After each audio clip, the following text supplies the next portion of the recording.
Hola familia, bendiciones para ti, para todos los que están contigo en familia, en tu casa y los que te rodean. Hoy quiero bendecir tu vida y declarar para ti una palabra de bendición de parte del Señor.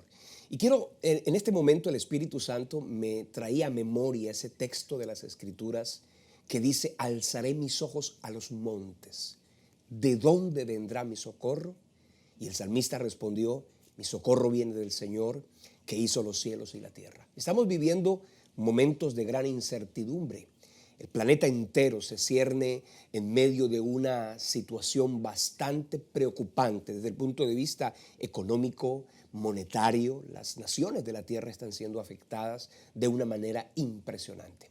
Pero nosotros, los hijos de Dios, los que tenemos una fe superior a la razón, una fe que está por encima de circunstancias temporales y cambiantes, tenemos la certeza de que el Señor nos cuida. Y eso es lo que en este momento quiero, antes de iniciar, sentí de parte del Señor hablarle a esas personas que hoy necesitan sentir paz.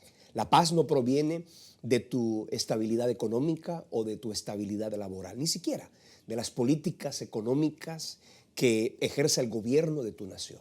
Tu estabilidad y tu bendición depende del que está sentado en el trono, de ese que dijo que iba a cuidar de ti, ese que prometió darte vida y vida abundante. Por eso descansa, confía y reposa en que tú tienes un Dios grande que te cuida y te defiende. Dice el texto de Job capítulo 22, el Todopoderoso será tu defensa. Y esa seguridad, desde luego que es más importante que tener dinero en el banco. Hay personas que de pronto sienten que si tienen dinero ahorrado es suficiente, pero ya sabemos que un gobierno puede en un momento determinado tomar políticas macroeconómicas que afecten el poder adquisitivo de nuestro dinero. Y puede que estén en los bancos el dinero, pero si este perdió el valor adquisitivo, ¿de qué sirve? Lo importante básicamente es que tú confíes en un Dios estable. El reino de los cielos es un reino estable y por ese reino tú y yo podemos caminar en bendición, en libertad, en estabilidad. Quiero invitarles a que en esta oportunidad nos acompañen, como todos los jueves, como cada semana, en este espacio de este seminario al que hemos llamado Fe Convincente, para, por supuesto, defender lo que creemos. Y lo hemos dicho una y otra vez. Durante las últimas semanas estuvimos hablando de esta importante verdad, la verdad de Dios. Específicamente estuvimos hablando de la existencia de Dios. Y si necesitas afianzar y tener argumentos, tanto bíblicos como extrabíblicos, que prueben la existencia de Dios, pues yo te invito para que vayas a las lecciones anteriores. Allí te vas a dedicar a tomar apuntes para que tu fe fuertemente sea fortalecida y de esa manera tú puedas tener más argumentos para aquel que demande razón de la esperanza que hay en ti. No solo porque la gente quiere saber en quién y en qué tú crees, sino porque algunos indudablemente van a pretender ridiculizar tu fe, van a pretender mofarse, burlarse de la fe que hay en tu corazón. Y tú tienes que tener, como dice el texto, argumentos para que con mansedumbre podamos corregir a los que se oponen y de esa manera, con sustento de verdad, razonable, con argumentos sólidos, poder decir por qué tú y yo creemos en lo que creemos, pero sobre todo por qué creemos en quién creemos. Y estuvimos hablando básicamente de que Dios se decidió revelar a los hombres y lo hizo, por supuesto, en varias ocasiones, en varios aspectos importantes. La primera de esas revelaciones y manifestaciones de Dios fue precisamente la creación. Y de eso hablamos bastante cuando hablamos de los argumentos cosmológicos, teleológicos, hablamos de los argumentos antropológicos, ontológicos y una serie de argumentos que desde el punto de vista razonable nos permiten confirmar que el Dios en quien nosotros creemos es un Dios real. Hoy quiero que nos dediquemos a un aspecto importante. Como bien lo dije al principio, Dios decidió revelarse en tres, digamos, elementos fundamentales, en tres medios decisivos. El primero de ellos, la creación. Ahí está el sello distintivo del poder divino. Pero además, en segunda instancia, las Escrituras, la Biblia, la palabra de Dios. El tercero de ellos es Cristo, que es la revelación por excelencia, la revelación más excelsa de Dios mismo es Cristo. Y de Él vamos a hablar en las semanas siguientes. Pero hoy quiero que nos dediquemos a hablar de la Biblia, de las Sagradas Escrituras. Y esta enseñanza la he titulado Autoridad y Supremacía de la Biblia. Autoridad y Supremacía de la Biblia. Te invito para que por favor también compartas este link con otras personas. Comparte, difunde, para que la fe de cada uno de nosotros sea una fe convincente, una fe estable, sólida, no ambivalente, no ambigua, no una fe dubitativa, sino una fe con certezas, con seguridades, con convicciones profundas en el alma, en el intelecto y en todo nuestro espíritu. La Biblia es, para decirlo de alguna manera, la más primaria revelación del carácter y de los propósitos divinos. Ya sabemos que en la creación está el poder de Dios, pero en la Biblia conocemos el carácter, conocemos las verdades. Aquí está lo que tú y yo necesitamos, no solamente para vivir bien en esta tierra, sino también para vivir en la eternidad. ¿Cuál es el camino que nos conduce al Padre? ¿Cuál es el camino que nos retorna a Dios? Aquí está en las Escrituras. Lo que en ella está consignado tiene trascendencia en toda la esfera humana y tiene trascendencia no solo en lo temporal, sino también en lo eterno. La Biblia no es un tratado para defender la existencia de Dios. De hecho, la Biblia parte de una verdad inequívoca y es que Dios existe. Comienza diciendo el texto: en el principio creó Dios los cielos y la tierra. Ese es el primero de los versículos que hay en la Biblia.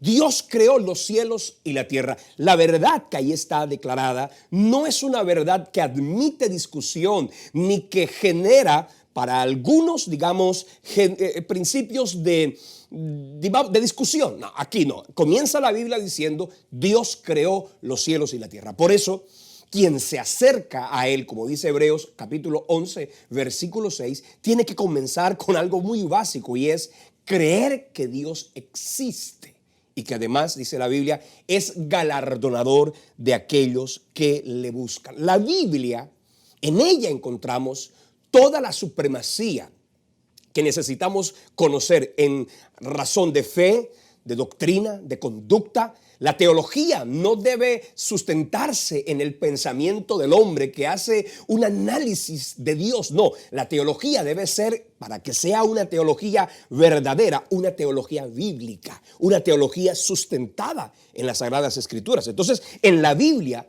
encontramos la revelación del carácter, del propósito, del plan divino de salvación para los hombres. Ahora, el mundo en el que nos encontramos, así como ha pretendido atacar a Dios, su carácter y su existencia, pues desde luego que el hombre, inspirado inclusive por su pecado, pero más allá del pecado, inspirado por las mismísimas tinieblas, han pretendido tergiversar, han pretendido, digamos, torcerla, generar duda. Si hay algo que el enemigo quiso desde el mismo huerto del Edén, fue que la humanidad dudara de la Biblia. Cuando aparece el texto de Génesis capítulo 3, versículo 1, dice el texto así: la serpiente, haciendo referencia a Satanás, era astuta más que todos los animales del campo que el Señor Jehová había hecho, el cual le dijo a la mujer: con que Dios os ha dicho. Esa expresión, con que Dios ha dicho, es básicamente generar duda en el corazón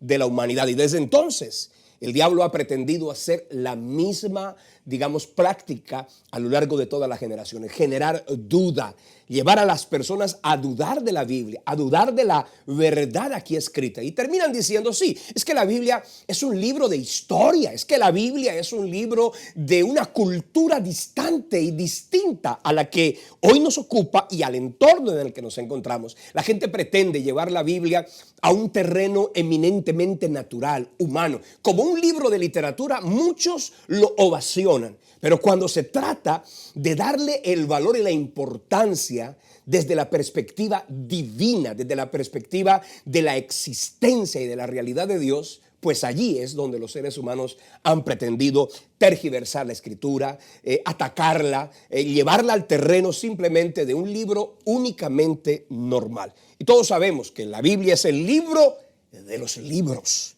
No podemos explicar, el ser humano y nosotros no pudiéramos explicar la existencia de la Biblia sin la existencia de Dios. Y de la misma manera no pudiéramos explicar la existencia de Dios sin la existencia de la Biblia.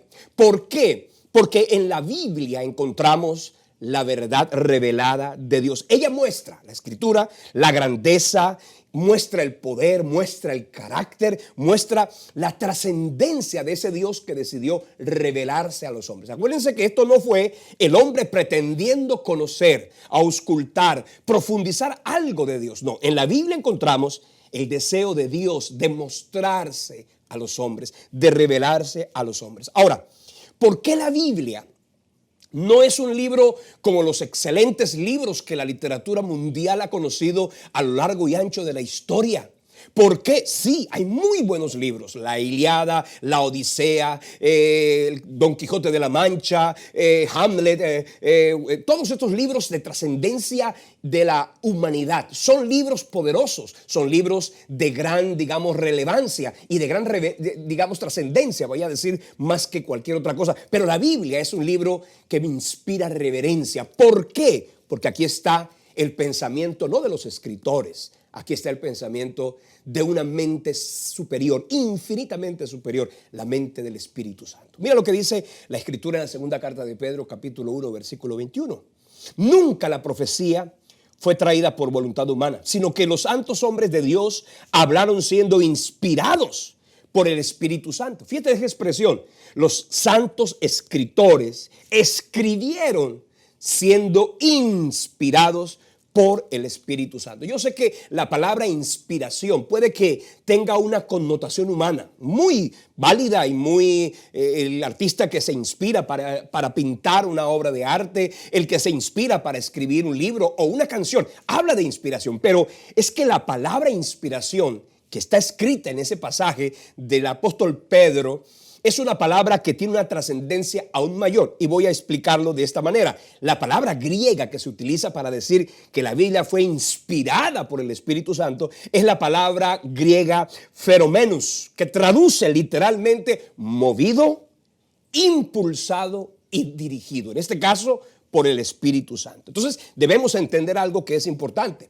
y es que la Biblia no es el mensaje de unos grandes y muy buenos escritores que con una muy buena intención escribieron algunas palabras lindas referente a Dios o referente al cielo o a la eternidad. No, en la Biblia encontramos que ahí está, no la mente humana, ni el intelecto de los escritores, ni siquiera su voluntad. Ahí está en la Biblia el pensamiento, el mover. Es decir, puedo decir que el apóstol Pablo fue un escritor, digamos, material, pero detrás del apóstol Pablo estaba el Espíritu Santo, que es en realidad el autor intelectual, porque no solamente guió a Pablo, guió a Pedro, guió a Juan, guió a David, guió a Moisés, guió a los profetas, es decir, y esto es asombrosamente poderoso, y es que la Biblia no tiene el pensamiento de una persona. La Biblia tiene la opinión de varios hombres que, sin haberles negado la voluntad,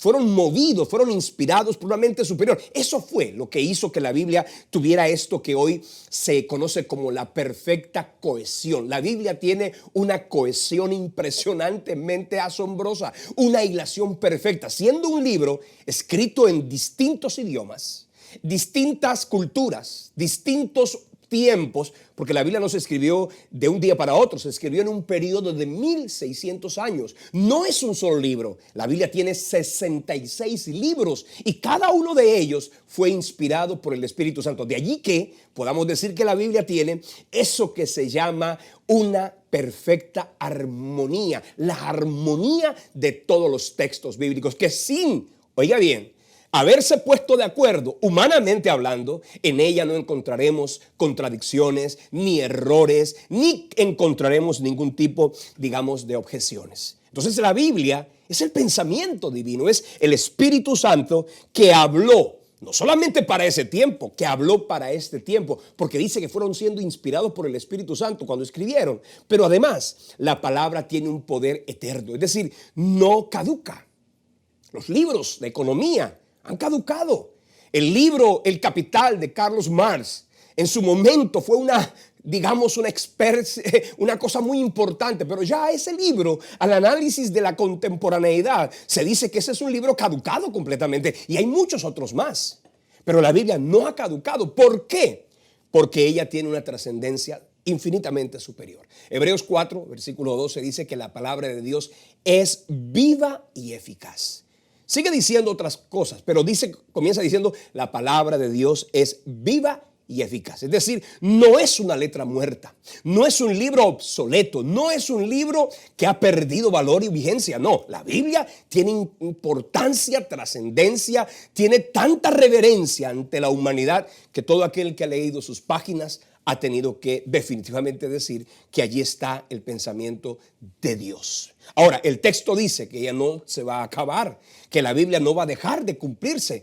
Isaías 40, versículo 8 dice, sécase la hierba, marchítase la flor, pero la palabra de Dios permanece para siempre, como también lo dijo Jesús en Mateo 24, 35, cuando dijo, el cielo y la tierra pasarán, pero mis palabras no pasarán de moda, no pasarán de vigencia, no dejarán de tener trascendencia. Entonces, esto es importante que tú y yo lo tengamos claro y presente. Ahora, ¿dónde está la evidencia de la inspiración sobrenatural de las Escrituras? Voy a hablarles de algunas de esas evidencias. La primera de ellas es que el mismísimo Señor Jesucristo se refirió a las Escrituras, a los textos sagrados, como autoridad superior en razones de fe, doctrina y conducta. Además de eso, encontramos que la Biblia tiene esto que llamábamos al principio la asombrosa unidad temática. No cambia el sentido, no cambia el propósito en ninguno de los libros. Siempre el propósito es el mismo, mostrar a Cristo como el camino de la redención, de la salvación del hombre. Allí en la Biblia encontramos una serie de tipos, de símbolos, de ceremonias que están perfectamente concatenados, organizadamente perfectos, así como también el excelentísimo nivel moral que encontramos en la Biblia. Pero eso al análisis del mismo texto. Pero salgámonos un poquito del texto para poder decir por qué la Biblia tiene tanta importancia. Y es lo siguiente. En primera instancia, porque el mismo ser humano, la humanidad entera, ha tenido que reconocer la singularidad, la superioridad y la excelencia de la Biblia. De hecho, aunque las personas no crean en Dios, han tenido que mirar la Biblia con reverencia y decir, no, es que no es un libro cualquiera, no es un libro normal. La Biblia es el libro que mayor circulación ha tenido en toda la historia de la humanidad. Se ha traducido a 1500 idiomas y dialectos. Es decir, estamos hablando de que la Biblia es el libro de mayor relevancia desde el punto de vista humano. Es el libro también, no solamente más leído. En la historia actual podemos decir que la Biblia es el libro también más perseguido. Si algunos creen y suponen que la Biblia es un libro de mitos, de fábulas y de historias asombrosas quizá, ¿por qué hay países de la tierra que han prohibido su circulación y su lectura? ¿Por qué? Porque aquí hay otro poder asombroso y es la capacidad que tiene la Biblia de cambiar la historia, la contemporaneidad, la mente, el corazón, la cultura de aquellos lugares. No solamente donde se ha leído el texto, sino donde además se puede enseñar, practicar. La Biblia tiene un poder transformador extraordinariamente poderoso. Nadie usted va a escuchar jamás diciendo, mi vida fue cambiada cuando leí la Odisea. No, nadie va a decir, yo fui un alcohólico, drogadicto, yo fui un hombre mujeriego, yo fui una persona pendenciera, pero cuando yo leí Don Quijote de la Mancha de Miguel de Cervantes Saavedra, mi vida cambió. Nadie podrá decir jamás eso, pero sí la gente podrá decir que tan solo leyendo la Escritura pudo encontrar sanidad, libertad, transformación. Los sabios más ilustres de la tierra han tenido que inclinarse con reverencia a las Sagradas Escrituras. Sus doctrinas enseñan, cambian, salvan. Obedecerlas trae salvación. No obedecerlas trae condenación, trae sufrimiento, trae dolor. Los arqueólogos, la arqueología, que algunos han pretendido usar para desvirtuar lo que dicen las Escrituras, muy por el contrario, lo que hacen es argumentar que lo que se escribió aquí tiene una, digamos, relación con la historia que la misma Biblia narra. Es decir, no hay ciencia humana, no hay pensamiento científicamente utilizado. Ya usted entendió lo que es el método científico. No hay un método científico que llegue a una persona a terminarle diciendo que la Biblia no tiene ese poder. No, la Biblia tiene poder, y un poder desde luego asombroso, sublime, excelso. Es la Biblia infinitamente asombrosa, es infinitamente superior, es extraordinariamente trascendente. Por eso nosotros, los que creemos en Dios, que leemos las Escrituras, tenemos que estar capacitados, y más que capacitados, para leerla y guardarla en el corazón, para defenderla de aquel que presuma y pretenda. No, es que la Biblia tiene contradicciones. Las aparentes contradicciones bíblicas no son otra cosa sino el desconocimiento de los contextos y de las culturas en que la Biblia fue escrita. Nadie podrá, en algún caso, digamos, encontrar un error en las Escrituras. Puede que se encuentren errores en las traducciones, pero cuando se analiza el texto original, se tiene que decir que en la Biblia no hay errores de ningún tipo, no hay contradicciones de ninguna índole. Muy por el contrario a lo que la gente ha pretendido hacer, desvirtuando la Biblia.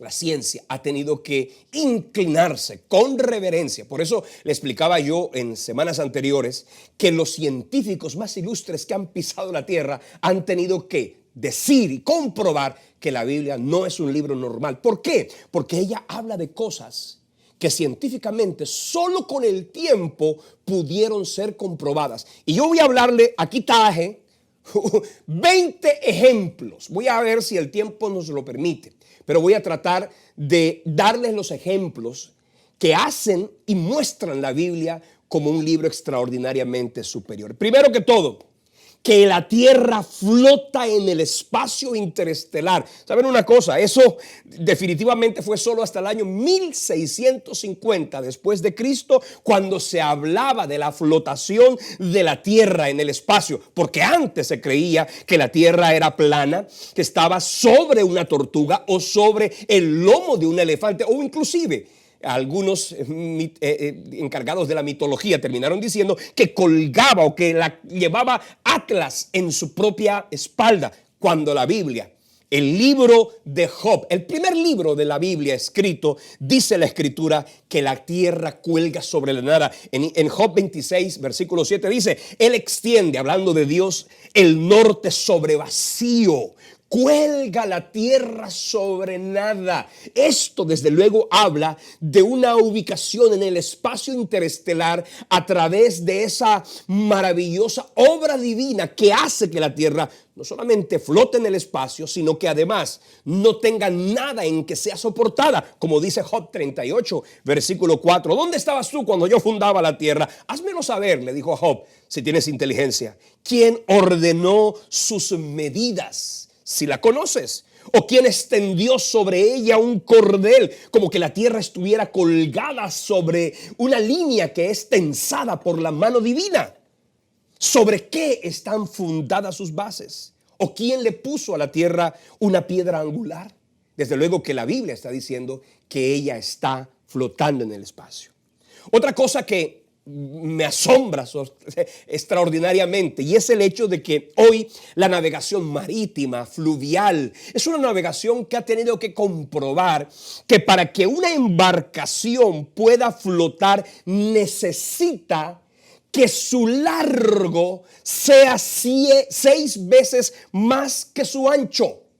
De lo contrario, una embarcación no pudiera flotar. Y escúcheme una cosa, cuando se hizo la primera embarcación, que fue el arca de Noé, usted se va a dar cuenta que Dios le dio a Noé las medidas exactas y le dijo cómo debía ser su longitud, que tenía que ser 6 veces más que su propia anchura. Y dice así el texto, Génesis 6:15. Y de esta manera harás el arca de 300 codos de longitud y de 50 codos de anchura y de 30 codos de altura. Ahí encontramos que es asombrosamente las mismas medidas que con el tiempo la ciencia tuvo que comprobar, ya el Señor le había dicho a Noé que así debía ser hecha el arca. En el océano hay fuentes. Del océano, no solamente que el océano tiene agua, es que del océano brotan fuentes. ¿Saben una cosa? Solo hasta el año 1970, a través de la ayuda de submarinos construidos para resistir las altas profundidades de la tierra, que por ejemplo requieren de 600 libras de presión por pulgada cuadrada, los oceanógrafos terminaron diciendo que definitivamente en lo profundo del mar hay corrientes marinas. Job 38:16 lo dice: has entrado tú hasta las fuentes del mar y has andado escudriñando el abismo. Es decir, el libro de Job ya hablaba que en lo profundo del mar había fuentes. Es más, la Biblia dice que en el interior del océano hay corrientes submarinas. No solamente que hay fuentes de agua, que además hay corrientes submarinas. Usted lo puede leer, por ejemplo, en el texto del Salmo, capítulo 8, versículo 8. Dice: las aves de los cielos y los peces del mar, todo cuanto pasa por los senderos del mar. Si usted mira la película Buscando a Nemo, usted se acuerda de la corriente australiana. Pues esa corriente australiana, al principio era imposible que la gente pudiera conocer que en lo profundo del mar habían corrientes marinas. Y ya la Biblia estaba diciendo en el Salmo 1000 años antes de Cristo que en el fondo del mar habían fuentes de agua, senderos. Hoy los navegantes, las grandes empresas de embarcación saben que en lo profundo del mar hay corrientes y que estas corrientes, desde luego, son las que Dios diseñó y que de la Biblia ya se hacía alusión. Que en el fondo del mar, por ejemplo, habían abismos y habían montañas. La Biblia, en el año 1914, cuando se inventó el sonógrafo, fue cuando pudieron mirar el fondo del mar. Ya ustedes saben que eso es inhóspito, completamente oscuro. Pero la Biblia dice en el libro de Jonás que Jonás pudo ir y conocer las profundidades. Y además en el versículo 5 y 6 de Jonás capítulo 2 lo dice. En el versículo 6 específicamente dice Jonás: descendí a los cimientos de los montes, la tierra echó sus cerrojos sobre mí para siempre, mas tú sacaste mi vida de la sepultura, oh Dios mío. Es decir, Jonás pudo en un acto de revelación encontrar y conocer lo que, escuche, muchísimo tiempo después, 1914 después de Cristo, fue que se inventó el sonar para poder encontrar y comprobar que definitivamente la tierra, o mejor, el océano tiene profundidades, tiene montañas, tiene abismos, y ya la Biblia lo registra. Hay otras cosas que puedo yo mirar. Por ejemplo, el ser humano. ¿Sabe qué dice la Biblia?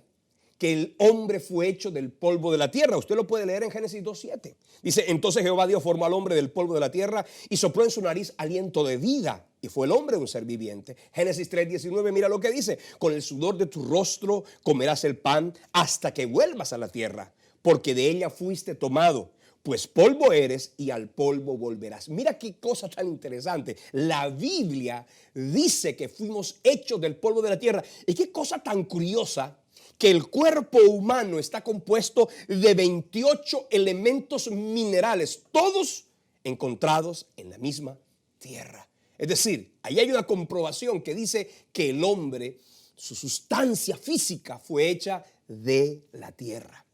Hablando, por ejemplo, de la ley de la termodinámica, de la que hablábamos en semanas anteriores. Esa primera ley que establece que la cantidad de materia y energía en el universo son constantes. Es decir, no pudieron ser creadas automáticamente ni por ella misma.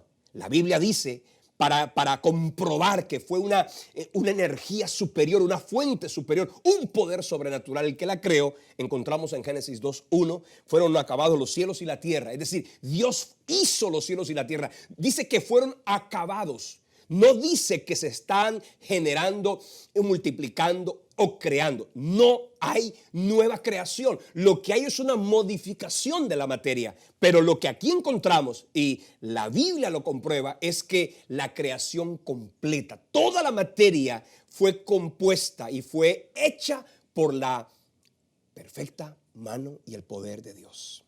La segunda ley de la termodinámica, de la que hablábamos anteriormente, que era la entropía, habla del desgaste, del desuso, habla del desorden, del decaimiento y del deterioro propio de esa misma materia. Y ustedes encuentran que ese principio que contradice por completo la hipótesis de la evolución, porque la evolución dice que se fue generando, que se fue perfeccionando, cuando la segunda ley de la termodinámica lo que dice es que la naturaleza se está deteriorando, se está desordenando. Esa es la entropía de la que habla la segunda ley de la termodinámica, y bien lo expresa la Biblia cuando dice en el Salmo 102, versículo 25, desde el principio tú fundaste la tierra y los cielos son obra de tus manos. Ellos perecerán, mas tú permanecerás, y todos ellos serán como vestidura, se envejecerán, como un vestido los mudarás y serán mudados. Mira que esa segunda ley de la termodinámica que habla del envejecimiento, del deterioro, estaba ya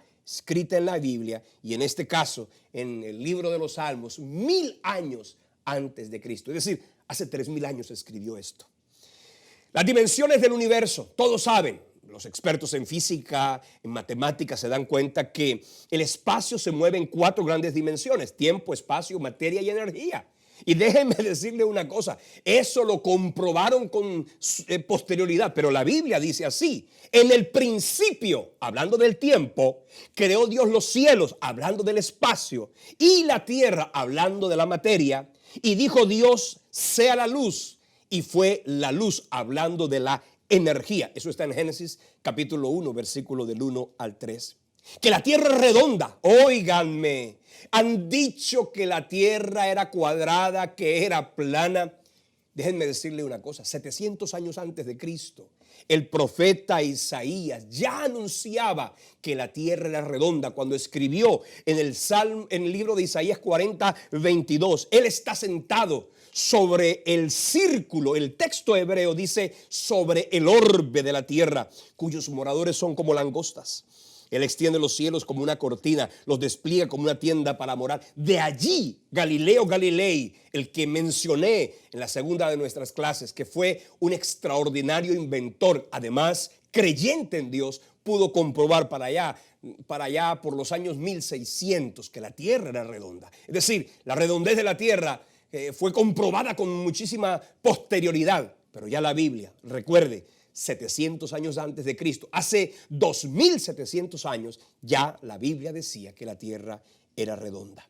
El movimiento de rotación de la tierra, escúchenme una cosa, no solamente que la tierra es redonda, sino que gira en su propio eje. La Biblia lo registra. El mismísimo Señor Jesucristo, allá en Lucas 17:34, dice así: os digo que en aquella noche, cuando Él venga en gloria por su segunda venida, estarán 2 en la cama, el uno será tomado y el otro será dejado. 2 mujeres estarán moliendo juntas, la una será tomada y la otra será dejada. 2 estarán en el campo, el uno será tomado y el otro será dejado. Lo que está diciendo allí la Biblia es que cuando Cristo venga, en el momento en que Él venga por su iglesia, cuando Él venga a la tierra, hay unos que estarán durmiendo mientras otros estarán trabajando. Es decir, mientras que en una parte del planeta es de día, la Biblia ya decía que en otra parte del planeta era de noche. Por eso estarían durmiendo, mientras en un lado estarían trabajando, otros estarían durmiendo. Eso definitivamente es asombroso, como también es asombroso el hecho de poder decir que la luna no tiene luz propia. Ya la Biblia lo comprobaba y lo decía en Mateo 24, 29. E inmediatamente después de aquella tribulación, el sol se oscurecerá y la luna no dará su resplandor, y las estrellas caerán del cielo y las potencias de los cielos serán conmovidas. Es decir, la Biblia decía ya hace 2000 años que la luna no tendría luz, que solo reflejaría la luz del sol. De modo que cuando este sol, que es una estrella, se gaste su hidrógeno hasta la mitad, dejará de ser una estrella para volverse una supernova, el sol se apaga, y dice la Biblia que inmediatamente después de que el sol se haya apagado, la luna perderá su resplandor inmediatamente, porque es un efecto reflejo. Definitivamente es asombroso lo que allí encontramos. Que la luz puede dividirse, lo inventó o lo comprobó Isaac Newton. Pero ya en el libro de Job, capítulo 38, versículo 24, la Biblia hablaba de que la luz se podía repartir. Y esto, desde luego, que es también asombroso. la reproducción de las especies. Los señores adalides de la hipótesis de la evolución no pueden explicar por qué hay en una especie macho y hembra. Eso no lo puede explicar la hipótesis de la evolución, pero la Biblia dice que Dios fue quien creó el macho y la hembra de cada especie, incluyendo desde luego el género humano, como dice Génesis 1:27 y Génesis 1:28. El desarrollo del embrión, la vida intrauterina, esa vida que no se pudo ver ni auscultar ni analizar, solo hasta cuando se creó, digamos, los ecógrafos. Pero la Biblia decía con tantísimo tiempo de anticipación cómo se daría. Escuchen bien una cosa. Hasta la segunda mitad del siglo XVIII, es decir, en el año 1794, el señor Gaspar Friedrich Wolff, que fue aquel que introdujo el concepto de la teoría de las células que se diferenciaban posteriormente para crear tejidos, órganos. ¿Saben una cosa? La Biblia ya en el libro de Job, capítulo 11, versículo 12, dice: tus manos me hicieron y me formaron, y luego te vuelves y me deshaces. Acuérdate que como barro me diste forma, y en el polvo me has de volver. ¿No me vaciaste como leche, y como queso me cuajaste? Me vestiste de piel y de carne, y me tejiste con huesos y nervios. Vida y misericordia me concediste, y tu cuidado guardó mi espíritu. Ahí está la embriología descrita en el primero de los libros que se escribió de la Biblia. Como también el hecho de que del corazón, que sea el corazón el primero de los órganos que se forma en un embrión. ¿Saben una cosa? Eso se comprobó con muchísima posterioridad, pero ya en el libro de los Proverbios, capítulo 4, versículo 23, el mismísimo rey Salomón dijo: sobre toda cosa guardada, guarda tu corazón, porque de él mana la vida. Si hay ecos embrionarios, es decir, si hay sonido cardíaco, hay movimiento cardíaco en un embrión, hay vida para desarrollar un propósito perfecto en el corazón de un hombre. Es decir, lo primero que se forma en un embrión es el corazón. El ADN, oiga, solo hasta el año 1950 y esa década, los señores Watson y Crick descubrieron el plano genético para la vida. Pero escúchenme una cosa, 3000 años antes, la Biblia narra que Dios fue quien escribió, es decir, la información del código genético, que es como si fuera un libro con asombrosa perfección. La Biblia dice, como lo expresa el libro de Salmos 139, versículo 16, mi embrión vieron tus ojos, y en tu libro estaban escritas todas aquellas cosas que fueron luego formadas, sin faltar una de ellas. ¿Sabe cómo se llama eso? La información del ADN, el mapa genético de cada ser vivo. Que la humanidad comparte una misma línea sanguínea. ¿Saben una cosa? En el año 1995, a través de un estudio de los cromosomas y después de un análisis de las 38 formas distintas de grupos étnicos alrededor del mundo, se terminó concluyendo que todos descendemos de un mismo hombre, como dice Hechos 17:26, y de una sangre ha hecho todo el linaje de los hombres para que habiten sobre la faz de la tierra, y les ha prefijado el orden de todos los tiempos y los límites de su habitación. El ciclo hidrológico, esto es poderoso. Ya ustedes saben que el agua tiene un ciclo absolutamente perfecto, diseñado por Dios. ¿Saben una cosa? 4000 años atrás, en la Biblia, en el libro de Eclesiastés, en el capítulo 1, versículo 7, mira lo que dice: los ríos van al mar y el mar no se llena.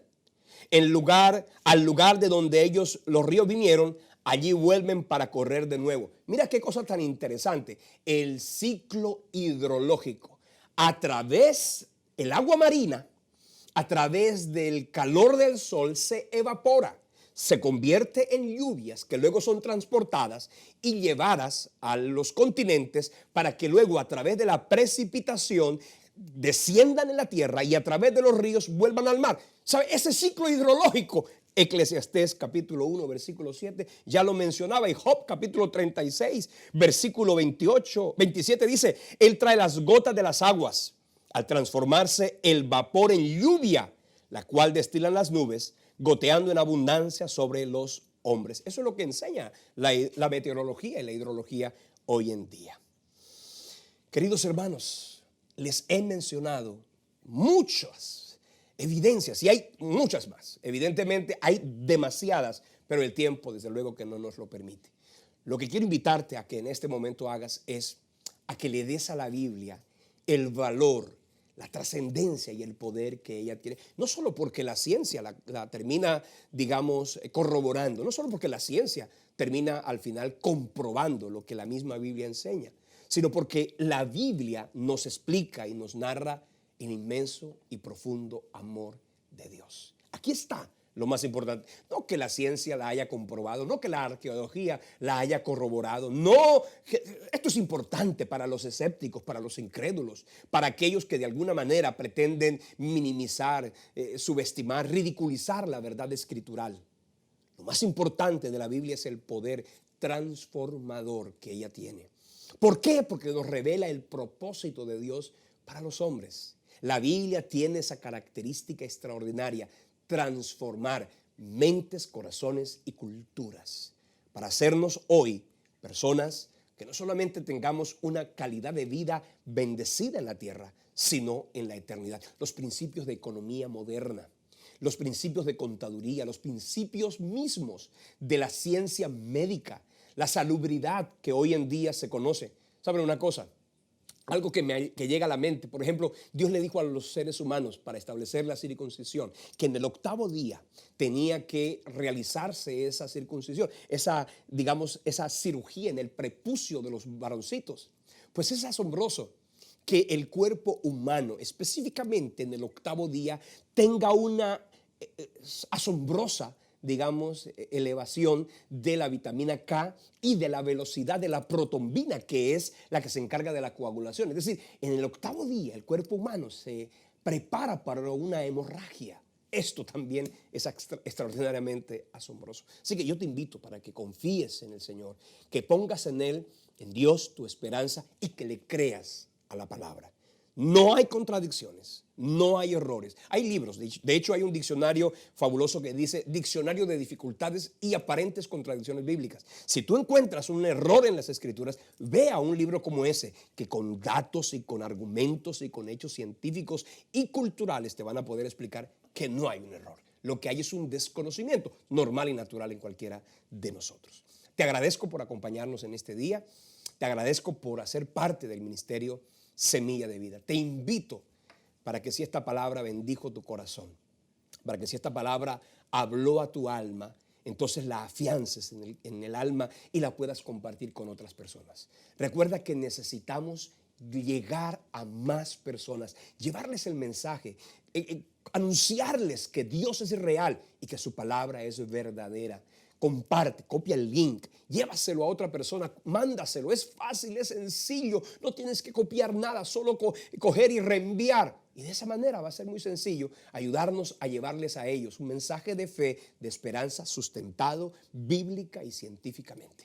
Te invito además para que ores por el Ministerio Semilla de Vida. Ora por este equipo. Junto a mis hijos, a mi familia, estamos aquí dedicados a que cada semana se pueda montar un contenido para que podamos traer una palabra. Necesitamos de tu oración para eso, porque evidentemente viene el ataque, viene el desánimo, viene la oposición, viene la dificultad, viene la necesidad y desde luego que si tu oración está con nosotros, la fuerza de Dios también. Te invito también para que siembres en el ministerio Semilla de Vida. Es fácil, no es difícil.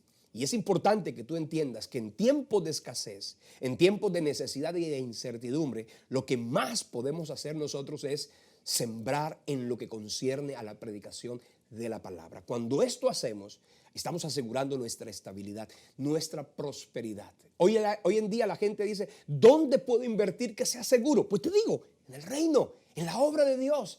Invierte que de manera segura el Señor hará memoria en el momento en que lo necesites de todas tus ofrendas y Él bendecirá tu pan, tu vino y tu aceite y Él prosperará y bendecirá toda obra de tus manos. Ahí te voy a dejar la información de las cuentas bancarias para que puedas sembrar. Necesitamos, recuerda, que tú nos apoyes para que podamos continuar con esta carrera, con esta tarea que el Señor nos ha encomendado. Te bendigo, bendigo tu casa, bendigo tu familia y te declaro a ti bendecido por el poder del nombre de Jesús. Nos vemos en una próxima oportunidad, aquí en el Ministerio Semilla de Vida. Bendiciones y hasta entonces.